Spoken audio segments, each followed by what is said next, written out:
pagpapadala po sa dating Pangulong Duterte sa ICC or sa The Hague ay ayon po sa batas. Undersecretary, in former President Rodrigo Duterte's latest request to the International Criminal Court, sinabi niya po na i-waive niya yung right niya to appear before the pre-trial chamber because wala daw pong jurisdiction sa kanya. And in that particular filing, he also mentioned na it was the office of the president who allegedly funded the private jet that took him to The Hague. He insists na he was kidnapped from the Philippines.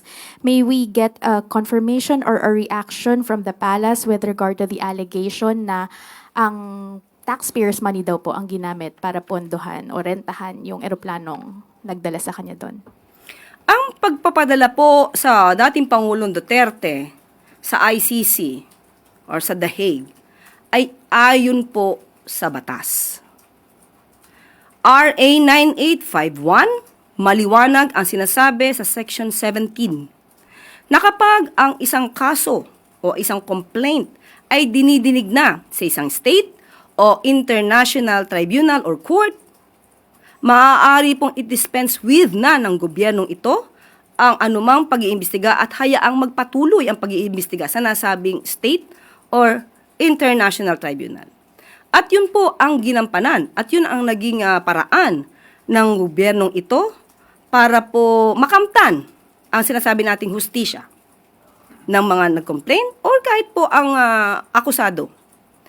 Kung taxpayer po ang ginamit ito lang po ay naaayon sa batas dahil gumaganap lang po ang gobyernong ito sa kanyang katungkulan, maliban po sa sinabi nating pag-cooperate with the Interpol, pagpapatupad ng batas na RA 9851, meron din pong residual obligation ang administrasyon na ito upang ipatupad ang dating napagkasunduan na nung tayo pa ay miyembro ng ICC o ng Rome Statute.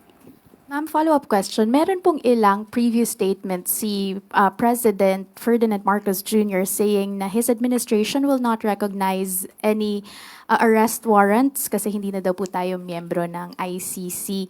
How do you reconcile that statement from the succeeding actions of the administration? And maybe also get a categorical answer if it was the OP who funded the plane to The Hague?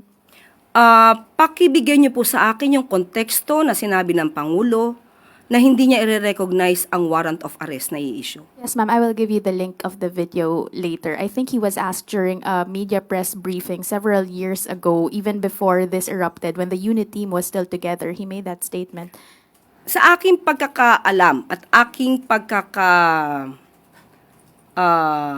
intindi sa sinabi ng Pangulo sa mga previous statements niya, hindi niya kinikilala ang jurisdiction ng ICC. Maliban lang kung mayroong ibang legal options or rather legal study on this. Yun ang aking huling natandaan. So ngayon, kung meron ngang batas, sinabi natin pinapairal na RA 9851 at yung ating obligasyon sa Interpol, hindi man natin kinikilala na may jurisdiction ay ICC ngayon, sa ngayon.